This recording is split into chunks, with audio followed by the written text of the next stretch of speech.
Today we're stepping back from gameplay for a moment to talk about my plan to reach 2400, a goal that's much different than I had originally anticipated. But to get there, we have to start at the beginning. My experience prior to starting this series, because I don't think I've actually ever told you all, other than just me being new to setting a specific goal. I first downloaded WoW during BC all those years ago. I got a character to level 40 and never touched the game again. That was until Legion. At the time, I had a buddy playing, and he tried his best to explain WoW to me. I quickly got overwhelmed, and a week later, I uninstalled the game. Then comes BFA, which is my favorite expansion. I know that's a little controversial, but the first thing I noticed and loved was how the game explained what was going on to me. Maybe I didn't know who Jaina Proudmoore was and why I care that she just got arrested, but at least I knew some sort of story. I started my journey in Justfar, and the storyline had me immediately hooked. I played through the campaign and did a few mythic dungeons, then logged off and didn't play again until Ajara. Once that zone came out, even though I wasn't the biggest fan of it, this was the longest stint that I actually ever played World of Warcraft consistently. I joined a raiding guild, and our greatest achievement was heroic difficulty, but still not being able to take down the last boss. Then once again I quit the game due to just being burnt out and kind of bored, even though I had only been playing consistently for a few months. Then came Shadowlands, and the pattern continued for the most part.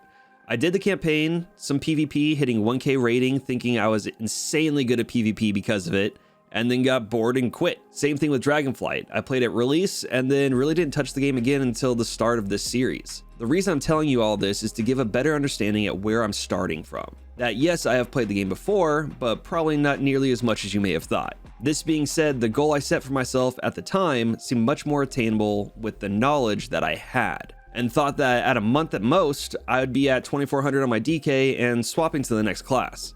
Because at the time, my knowledge of PvP was watch a class guide, get the rotation locked down, and we'd be winning 99% of our games, as long as my damage rotation was better than my opponents. One thing that class guides do very well is explain how to do your rotation and what talent/gear to get, but not what the world of PvP arenas actually is. Even after starting the series and getting all the amazing help from all of you, I thought as long as my damage was the highest it possibly could, I would win games. And clearly that was not the case.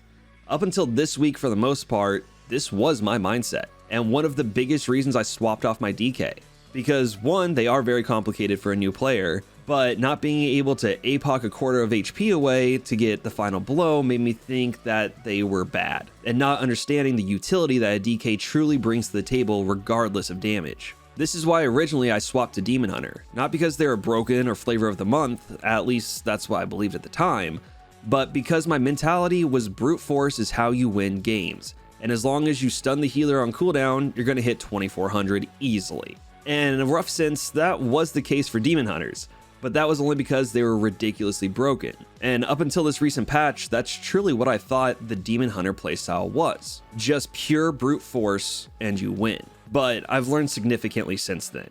I've learned the importance of stuns, burst windows, trading defensives, and even last night I finally asked what Immortal Strike even means. Thanks to my friends in Twitch chat and Skillcapped, not a sponsor by the way, I realize how that sounds now. I'm starting to understand I need to start setting smaller goals for myself. I can't just get by luckily pressing the right button at the right time, because I can be top DPS every game, but if the other team is stun locking the healer during their burst, trading defensives, or peeling extremely well, while I'm overextending to attack the target, and I in turn am not doing any of this, 99% of the time, even if they are at the bottom of the DPS meter, they're going to win.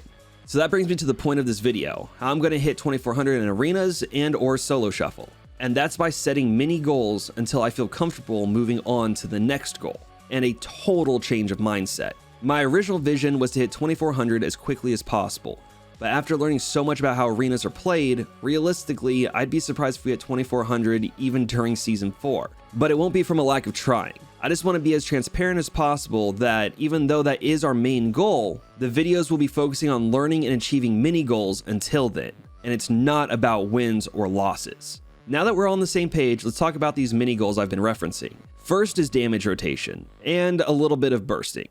The importance of damage rotation is not to be the top of the DPS chart, but to have those buttons 100% second nature, to where I don't have to look at what ability I should be pressing next hardly ever. This in turn will also allow me to have better awareness of where everyone is, both mine and the enemy teams. what cooldowns the teams have left, and so on.